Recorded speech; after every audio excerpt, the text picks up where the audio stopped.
Tēnā koutou katoa, welcome everyone. My name is Kathy Errington. I'm the Executive Director of Mahi Aronga, the Helen Clark Foundation. And it's great to be here today for this webinar co-hosted with WSP New Zealand, looking into the potential for congestion charging in Aotearoa, New Zealand, and what that might mean. We're thrilled to be here with WSP. We've partnered with them since 2020 and they support with us one of our research fellows. Currently, the position of WSP Fellow is held by Tom James, and you'll be hearing from him shortly as he presents his work looking into this question of what might congestion charging look like in New Zealand.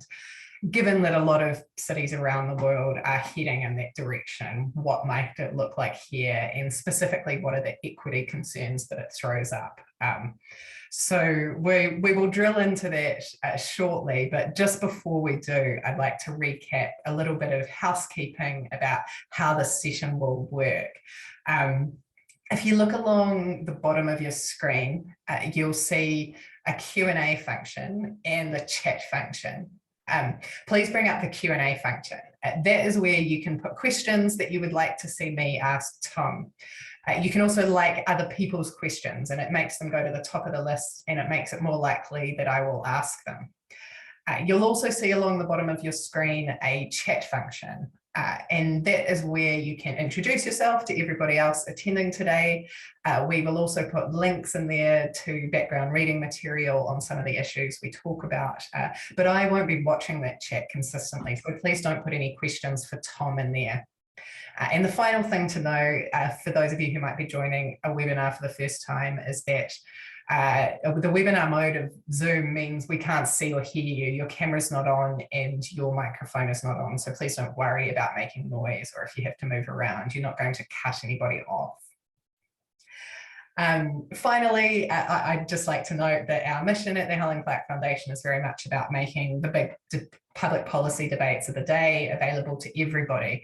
And that's why we organise sessions like this and make them freely available to the public. And that means we have a very diverse audience joining. We have students from AUT, we're based at AUT. We also have transport experts who could probably teach this session if Tom loses his connection or something. So we've got a very broad range of interests and we'll do our best to address all of those during the session, but please do bear with us, keeping in mind how diverse our audience is. So before I hand over to David Kidd from WSP, who will say a few words from their perspective, I'd just like finally to recap the format of how this will run today. Firstly, Tom will present the research and the recommendations that we made in our recent report called Te Ara Matatika, Volume 2, which looked into congestion charging. So first of all, you'll hear from Tom, who'll present on what we actually said and what we recommend. And then the second half of the session will be Q&A. So please do ask questions so that I have something to say in that second half of the call. So without further ado, I'd like to hand over to David Kidd from WSP New Zealand to say a few words. Tēnā koutou katoa. No mai hara mai ki tēnei zui, ki tamaki makaru aho e noho ana, ki WSP mahi aho e mahi ana, ko David aho, tēnā koutou, tēnā koutou, tēnā koutou katoa. Thanks very much, Kathy, and a very warm welcome to all of you on my behalf and on behalf of WSP. I'm David Kidd, I'm WSP's Director of Strategic Advisory and Client Experience, and I'm really delighted to be introducing this webinar for you today. This is our third year partnering with Mahi Aronga, the Helen Clark Foundation, and together we undertake joint research to understand the future implications of important societal issues and to stimulate public debate and policy action on those. As part of our partnership, WSP sponsors a full-time fellow at the foundation, which is now Tom James, who will be presenting today's report. Many of you may know Tom took over earlier this year from Holly Walker. And what better subject for our latest report than congestion charging? I can hear the talk radio lines running hot as we speak, because we've all, sat in traffic going nowhere in a hurry. It's infuriating, it's stressful, and studies show it actually inflicts a remarkably high economic and emotional cost on people. And beyond that, our bumper-to-bumper traffic is a significant contributor to carbon emissions and air pollution. It's also worth, of course, remembering that our cities were originally designed for people, not vehicles. So it won't come as any surprise to you that in this country, we're pretty hooked on cars and vehicles. And given how staunchly we defend our right to own and use cars, you'd think they were actually enshrined in the Tiriti o Waitangi. In fact, in New Zealand, we have one of the highest rates per capita of private vehicle ownership in the world, with over 4.5 million vehicles registered. And worse, much of our fleet are older gas guzzlers. So transport is one of New Zealand's largest sources of carbon emissions, and plans for decarbonising the sector inevitably involve a congestion charge in some way, shape or form. The government has certainly signalled as much, and overseas congestion charging is increasingly common in major cities. Decarbonising a developed economy like New Zealand is a complex task, and the government's inaugural emissions reduction plan is a great start. Congestion charging wasn't specifically included in the plan for now, but the plan does set out a bold series of actions to reduce people's reliance on vehicles. Rapidly decarbonising society is such an important issue that here at WSP, we've made our own commitment to halve the carbon footprint of designs and advice provided to clients by 2030. And an important part of this is decarbonising the transport system in an equitable way. Getting people to not automatically reach for the car keys every time they want to pop out is a multifaceted challenge, not least of which is integrating transport and land planning use to better create connected communities where people can live, work and play based on the 20-minute city principle. The challenge and opportunity with easing clogged roads in an environmentally sustainable and equitable way is about reducing demand, not simply creating more road capacity. My overseas colleagues report that overcoming this challenge involves reducing the number of private vehicles entering choke zones and facilitating the greater use of alternative transport options, public and active transport. These must all happen in tandem to make a meaningful impact. But done right and equitably, we know that congestion charging works in breaking gridlock. London has had congestion charging schemes since 2003. It's now an accepted feature of London roads and has resulted in lower emissions, freer flowing traffic, improved air quality, and less accidents in the charging zone. The same is true of charging schemes in cities like Stockholm and Gothenburg. Central Auckland's likely to be the first cab off the rank for congestion charging in New Zealand. And one of the most interesting aspects of Tom's report is how this can be done in a way that is equitable and doesn't further disadvantage those already experiencing transport inequity. Congestion is an environmental, social and economic issue that negatively affects the daily lives of thousands of us New Zealanders. So we're delighted to present this joint report examining the different ways we can address this important issue. And with that, I'd like to thank you all for attending today and hope that you'll help us support and champion this important issue. Over to you, Kathy. Thanks for that, David. And for those of you asking, and some of you have sent me a chat message, I see, asking, is this session being recorded? And the answer is yes, this is being recorded. There's a few ways you can get hold of the recording. The most straightforward is probably to check the Helen Clark Foundation Facebook page at the conclusion of today's session. It will be there within minutes of this finishing. Also, everyone registered for the session today will be emailed a link to the YouTube recording, usually within about 24 hours of the event finishing. So don't worry if you need to go away and do something else, you can catch up on this today, and you can also circulate the link to colleagues and other transport policy geeks. So without further ado, I'd like to hand over to you, Tom, so you can present the conclusions of your research in Te Ara Matatika. Thanks, Kathy, and thanks, David. It's been a fruitful partnership with WSP so far, and I'm excited to see where we go with it. But first, I've got a little prezzo here for everyone. I'm going to try and crack through this fairly quickly because if you're a transport nerd like me, I'm sure you've already read through the report. So let's start off, but just in case you haven't, let's start off with the basics. What is congestion charging? Now, I'm not going to go into the details here, but it's a fairly well-established, if not uncommon, transport policy that's used in 8 cities currently around the world, and looks like they're gearing up for it in places like New York as well, for example. But it's important to say what it's not, and it's not specifically toll roads, which is generally where the revenue is generally for the construction and maintenance of the road. Instead, congestion charging is where if drivers drive through certain strategic corridors or through an area, then they're charged, and the specific aim is to reduce the demand on the network, so to help reduce traffic, basically. And that has some benefits. So we've seen it in the schemes used across the world that actually you can reduce traffic by up to, in the actual zone itself, by up to around 30%, which is incredibly significant for a single policy to do. And that means you get the associated benefits of more livable streets, calmer traffic, better safety outcomes for residents and those going through the area. And of course, it also means reduced greenhouse gases. And we've seen reduced carbon emissions by up to 20% in some areas. And also that's pretty significant in the area, but citywide also, I believe in Gothenburg and Stockholm, total citywide emissions reductions of 3%, which again, may not sound like much, but actually for a single transport policy, and this is just, a transport policy, to reduce citywide emissions by that much is quite significant.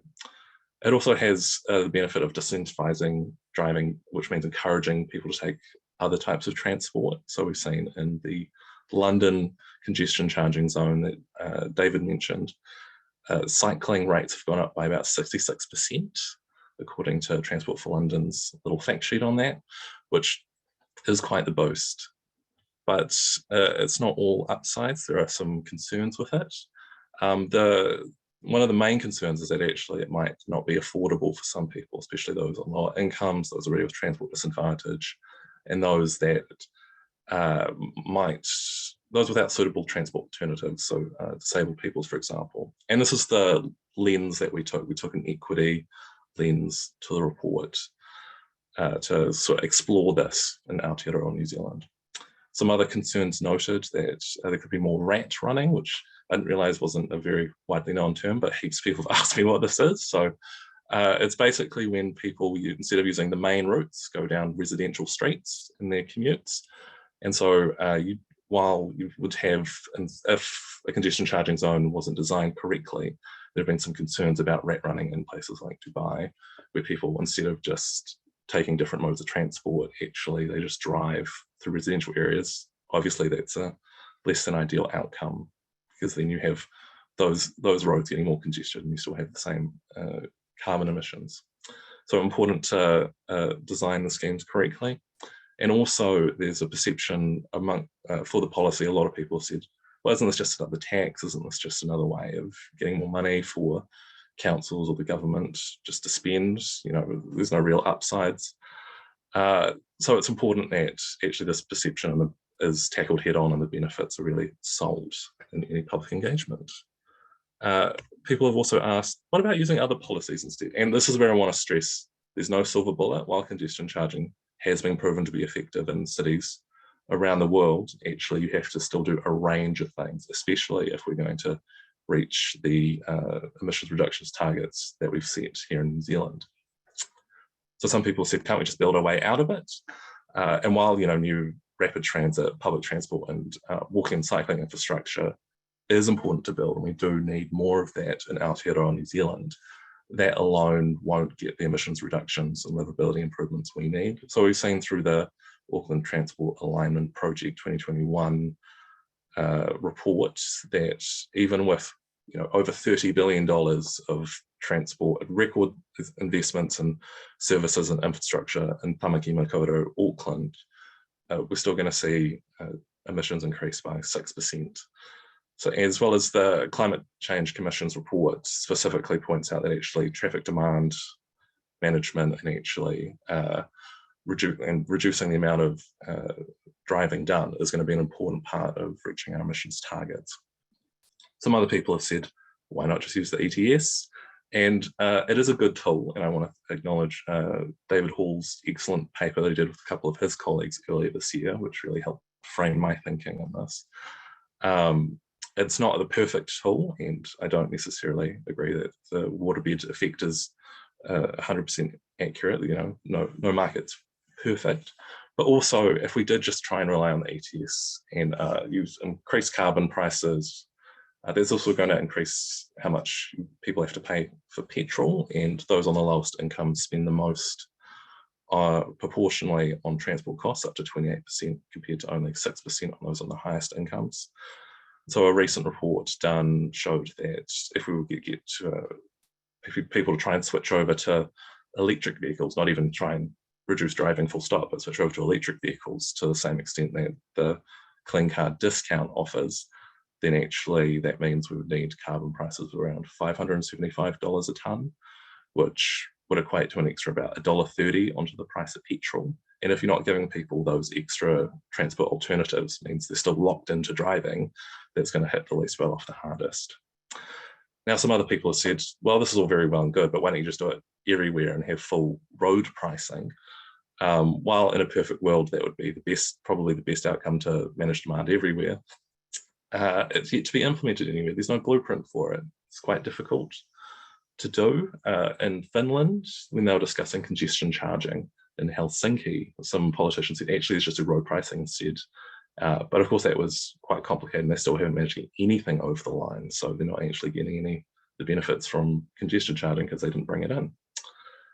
Some people said, why don't you just use things like parking levies? The congestion question reports, we were looking at congestion charging, Tamaki Makaurau, did look at this and found, we do have parking levies and stuff already. So if we're going to get the benefits we need from reduced driving, we are going to need things like congestion charging and other demand management tools. Again, there's no silver bullet. So where are we at in Aotearoa, New Zealand?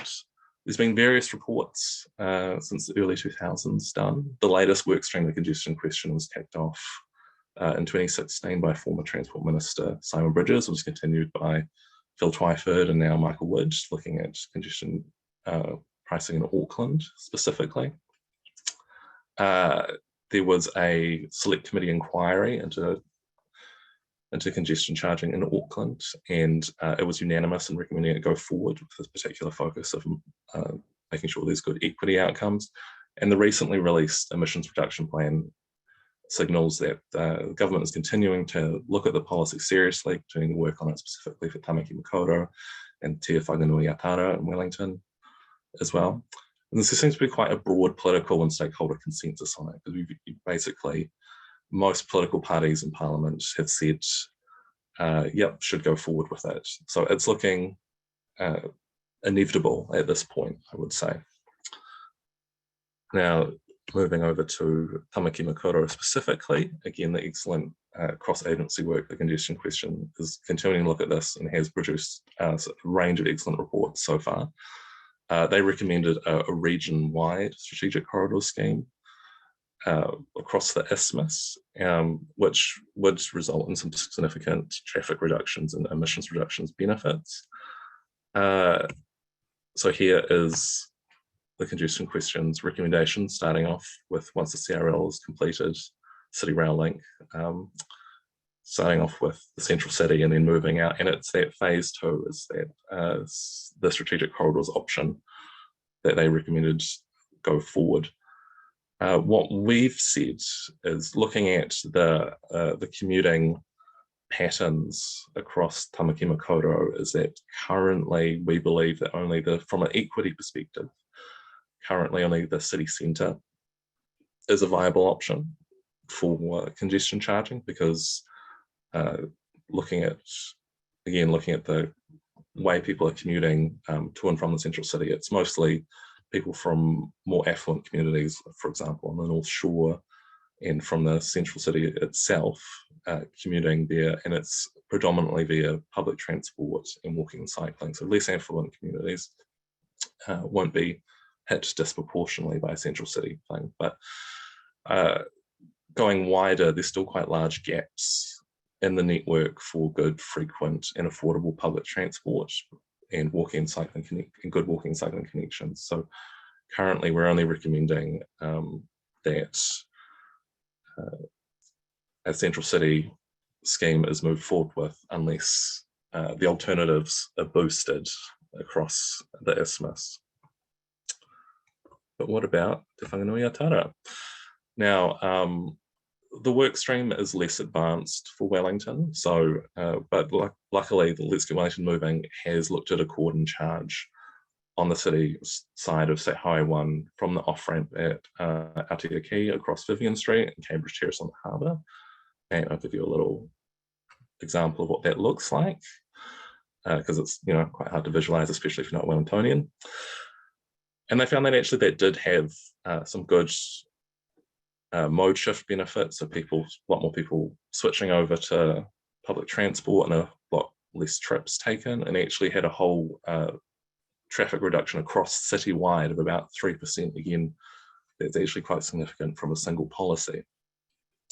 But some of the modelling showed that commuter trips, while traffic would get better from most areas coming to and from the CBD and going through the CBD, actually trips from Johnsonville the traffic times would get worse, which sort of indicates people will still be commuting to and from Johnsonville, and it was mostly trips to the hospital and the airport that was modelled.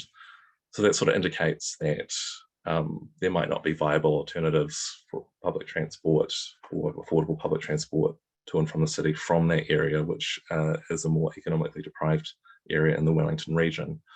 So at this point, we think there needs to be some more further work done looking at different designs of the scheme, whether or not public transport alternatives can be boosted in that area before we recommend going ahead with congestion charging in Wellington. Again, this is not to say that congestion charging shouldn't be gone ahead in Wellington at all. We just want to make sure that actually equity is taken into account and factored into any design. So moving on, the overall recommendations.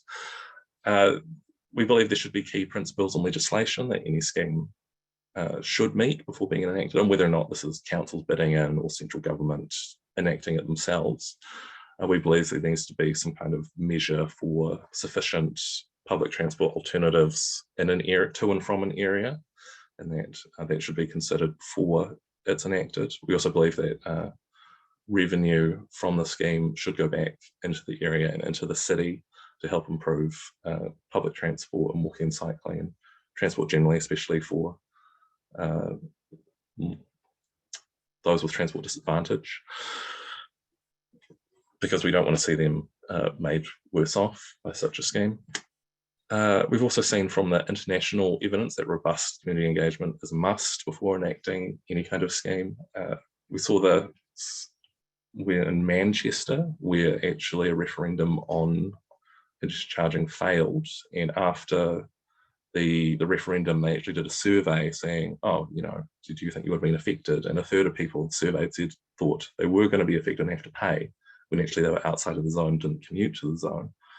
So it's important that actually all the facts are on the table once the final scheme design is completed. There's robust community engagement that's transparent, just to make sure that there isn't any misinformation or misunderstanding. And of course, the design of the policy needs to be done in such a way that you have to account for people like, tradies and courier drivers, for example, who might have to come to and from a zone a lot. Now, we don't want to see them necessarily penalised for that, but also we want to make sure there aren't that many exemptions to help keep the scheme as effective as possible. So we're proposing a daily price cap to make sure that they aren't disproportionately pinged. Also, we're concerned about shift workers, those who work irregular hours. Now, if you're starting your job, 11 p.m, midnight, there isn't public transport then. So certainly from a fairness perspective, from an equity perspective, we believe the charges shouldn't be enacted during those times. So actually having the charges on from before morning peak and a few hours after the evening peak, when there's still good public transport connections. And again, coming back to those rat running concerns, any design needs to take into account the ability for people to try and use residential streets around the scheme. So the scheme will need to be designed in such a way to avoid just pushing the traffic into different areas, because we want to actually reduce the amount of traffic to get those safety, emissions benefits, and livability benefits. We've also seen that when you've got a pilot project or a demonstration project, smaller initial rollout, it helps to build that public buy-in. We saw that in Stockholm, where they ran it for a number of months before there was a referendum on it, and actually the referendum passed because residents thought, oh, it's actually not that bad. If I do have to pay it, there's less traffic, there's less air pollution. And so people found, oh, this is actually, people are better off. So the Auckland Central City is a good candidate for that. There should be a limited number of exemptions just to keep the coherence of the scheme as whole as possible and to make sure there's as less leakage as possible. So we believe it should be limited to public transport because why would you want to add costs to that when actually it helps with all those reducing traffic benefits? Emergency vehicles, because they perform a very important service. We don't want to add costs to that. And also those who provide mobility for disabled people, because sometimes taking things like public transport, walking, cycling is not an option for them. And so they shouldn't be unduly pained, especially when they can experience significant transport disadvantage. And there were some other mitigation measures used or proposed in other areas that we didn't take on. So for example, London has a much larger low emission zone where low emission vehicles don't have to pay or get a significant discount moving through the zone. While that is good for their scheme because their goal is to reduce air pollution explicitly, actually, if you want to get that, that lower traffic, improved safety outcomes, and is on top of that, then you should focus on reducing traffic. So we made a number of recommendations like that, and yeah, feel free to check out the full report. Thanks very much, Tom. We've got some great questions coming in already for you. I thought I'd start with this one. So one of our viewers asks, initials GS, I don't know the name, is this the right time to move ahead with congestion charging, given that inflation is running at the highest levels since the 1990s? Don't you think we should wait? Good question, very pertinent. I think there's 2 points that I would make in response to that. The first being it will take time to bring in any congestion charging scheme because not only does legislation have to be passed, which could take a year up to 18 months, the actual technology needs to be installed as well, which could also take up to a year. So even if you did that all simultaneously and the government decided tomorrow to bring it in, could still be another year and a half, which helps to bring in, allows time for inflation to simmer down a bit. Secondly, we know that our emission goals are going to be extremely difficult to meet, even with record investments in public transport infrastructure. So if we continue to wait and bring in these sorts of measures, and which have been shown to work, it's just going to make the transition harder and harder and potentially less just. So we just have to keep those in consideration as well. Yeah, it's a fair point. Another question's come in from Andrew, who asks, how would residents, so city centre residents who live inside the congestion charging zone, how would they be affected? Great question. Again, in some scheme... Sorry. I remember we discussed this as you were writing the report. Yeah, some schemes have recommended exemptions for residents. We haven't recommended that in our report because if we want to reduce the amount of traffic for those going to and from most effectively, then residents should be included. But I think it would be reasonable if congestion charging is introduced in the area without those good alternatives, better public transport, affordable public transport, walking cycling links, to have a time-bound exemption just until things catch up.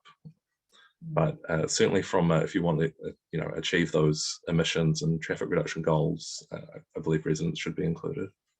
And I suppose it's also a fair point that city centre residents would get what they paid for. In a sense, they would receive the benefit of less congested travel. That was, we did discuss the idea of an exemption, I remember, and decided not to because it would undermine the effectiveness so much for what was probably not justifiable grounds. But yeah, I know we've been in touch with the city centre residents group who took a different view. I've got a few other questions coming in, pushing further on some of those issues, but I thought I'd start with this one from Ian, which is raising a bigger issue that we've actually explored in some of our previous reports with WSP New Zealand, and I guess speaks to the challenge and complexity of this whole area. So Ian says transport is about land use choices, which is a response to population projections. Is it an increasingly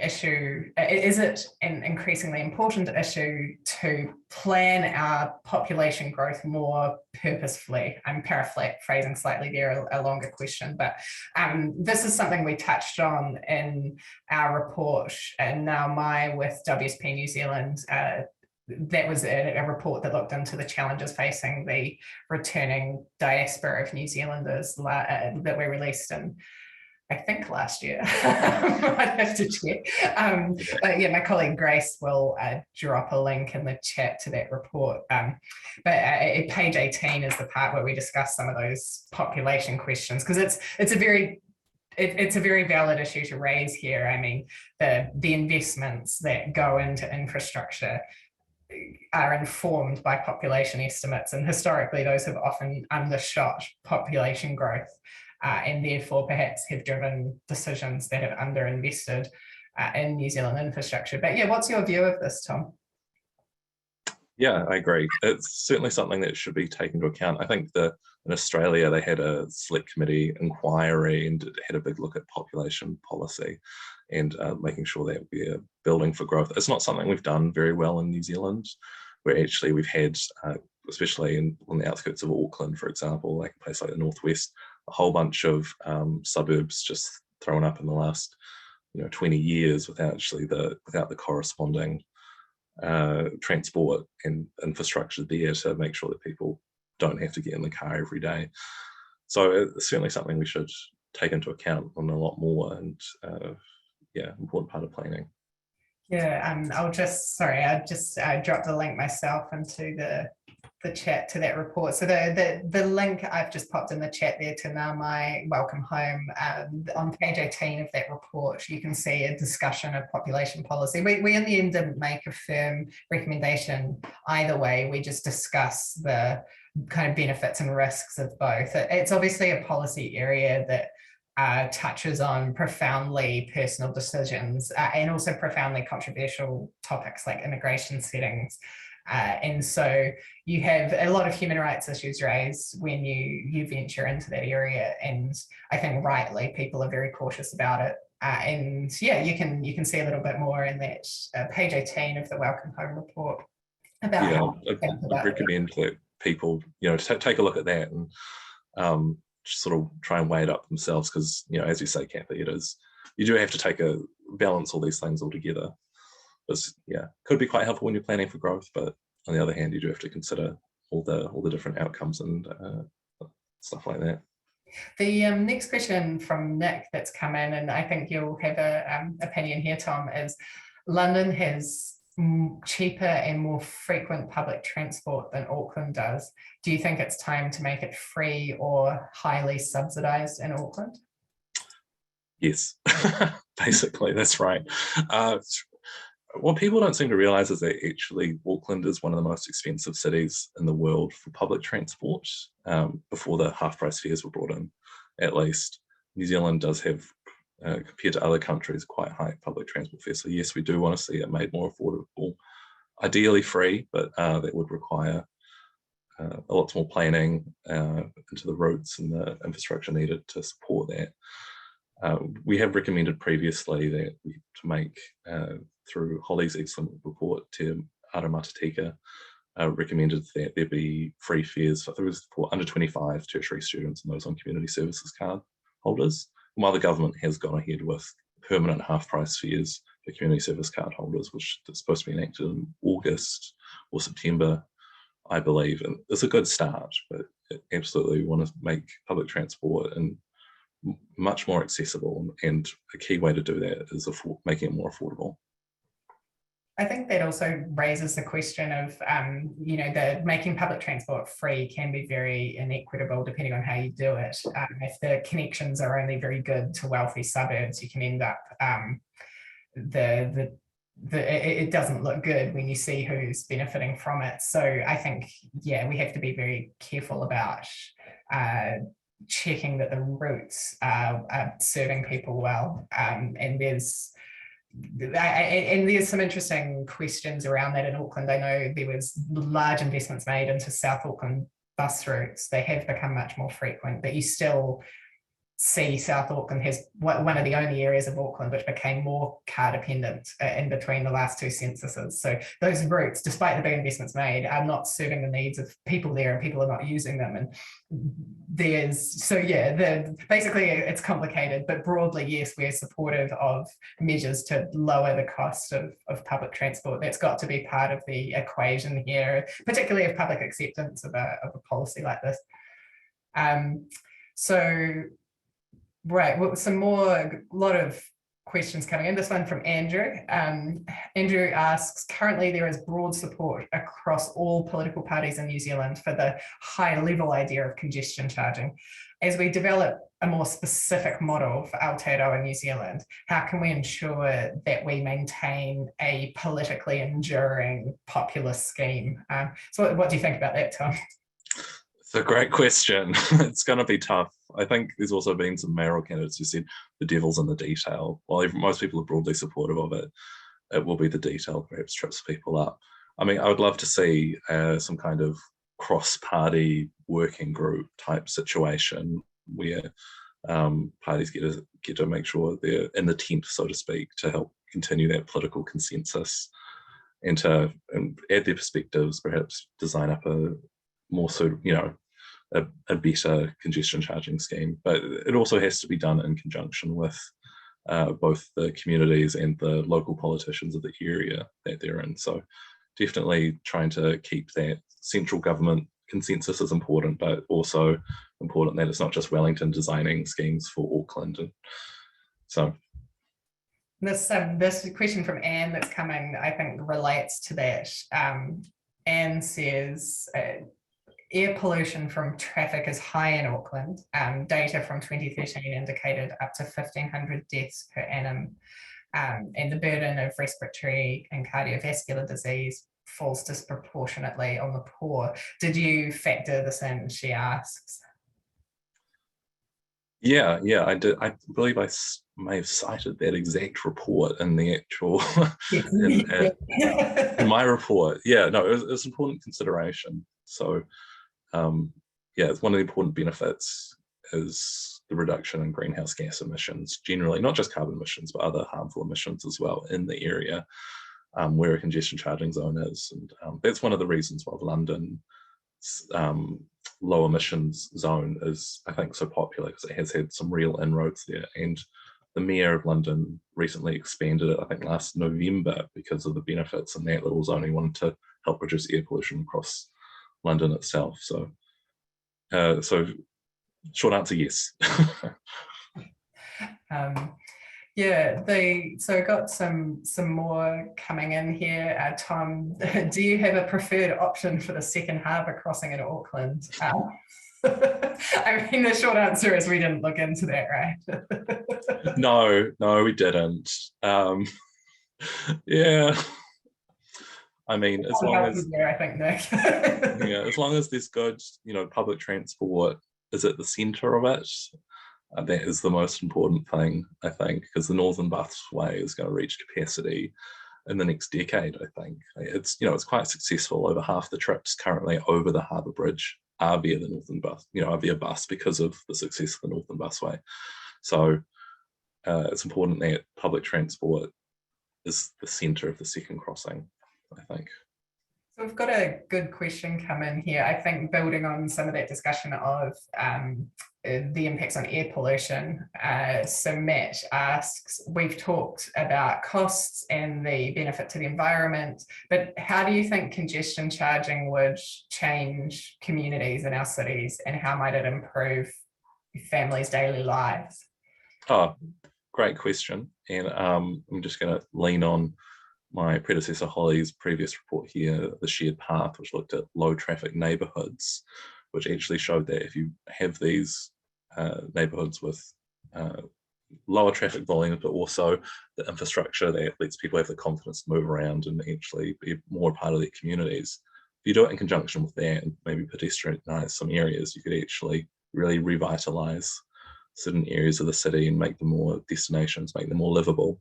So you can certainly see a lot of benefits specifically for families and communities if you implement congestion charging along with some of those other policies to help just make our cities better for people rather than just for cars.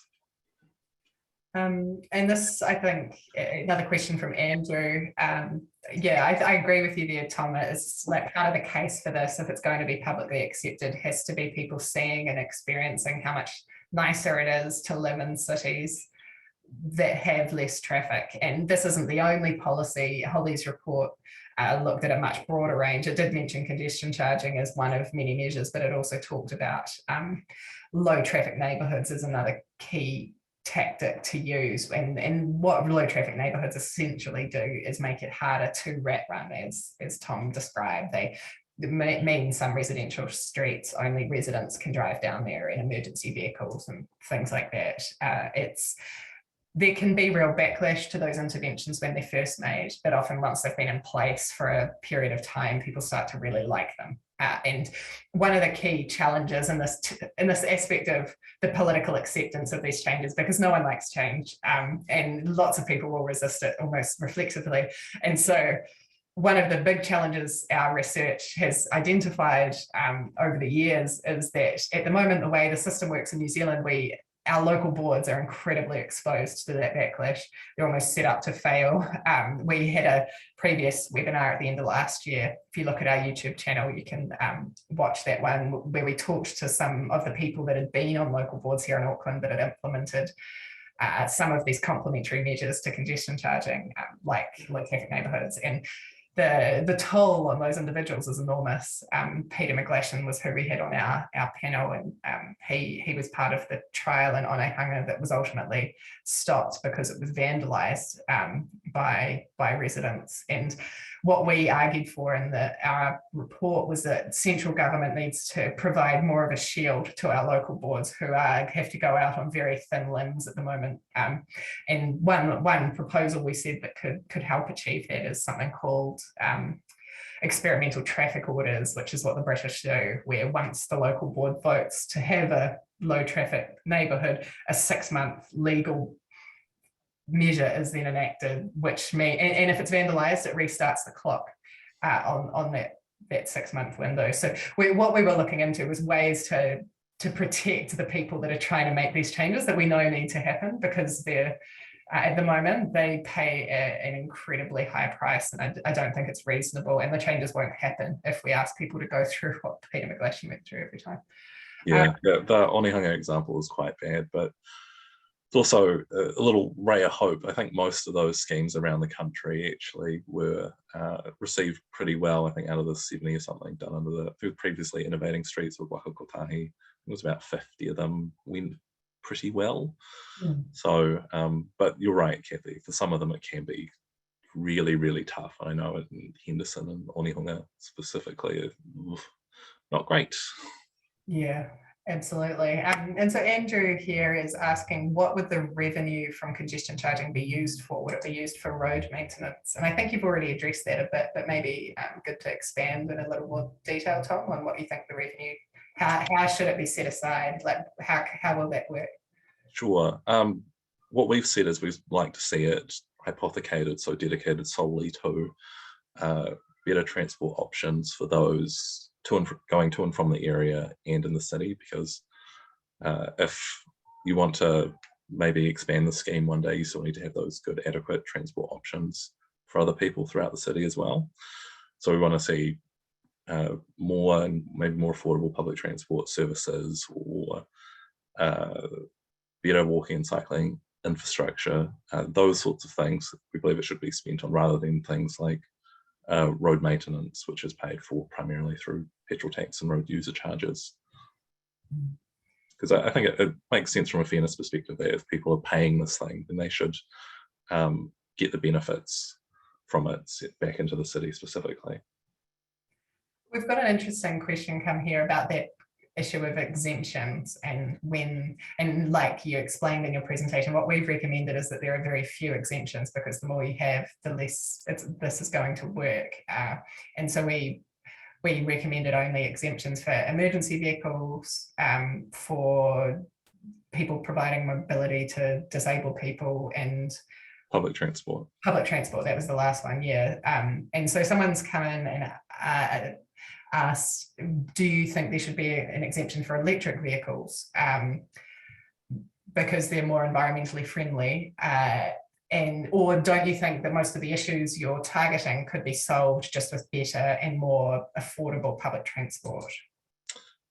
So coming to the first part of the question, I think, which was, what about exempting EVs? If your goal for the scheme is to reduce air pollution in the area, then that would make sense. But what we're saying is the goal of the scheme should be to reduce traffic and get the associated, better safety outcomes, better livability for residents, and reduce greenhouse gas emissions in conjunction with reducing the air pollution as well. So that's the lens we're taking. But you can see London's low emissions zone, for example, they give discounts and exemptions to low emissions vehicles there because the specific goal is to reduce air pollution. So, it depends what your main objectives are. For the second part of the question, while better and more affordable public transport is part of the mix, again, there's no silver bullet here. We've seen from the Climate Change Commission's modelling that actually demand management, specifically reducing the amount of driving we do by, I believe it was about 20% by 2035. There's a significant amount, and we're not going to be able to get there without these sorts of measures. So you can have, better and more affordable public transport will be part of the answer, but we will need things like congestion charging if we actually do want to reach those emissions goals, because they are quite effective. So we're moving towards the close of the webinar now. I've got time for maybe one or two more questions. So apologies to everyone if we didn't get to your question today, but thank you again for joining us. And just recapping what I said earlier, a recording will be available both on the Helen Clark Foundation Facebook page and on our YouTube channel. And if you registered for the session today, you'll be emailed a link to that within a day or so. So Phil asks Tom that, are there other choke points in Auckland other than the central city that could justify congestion charging?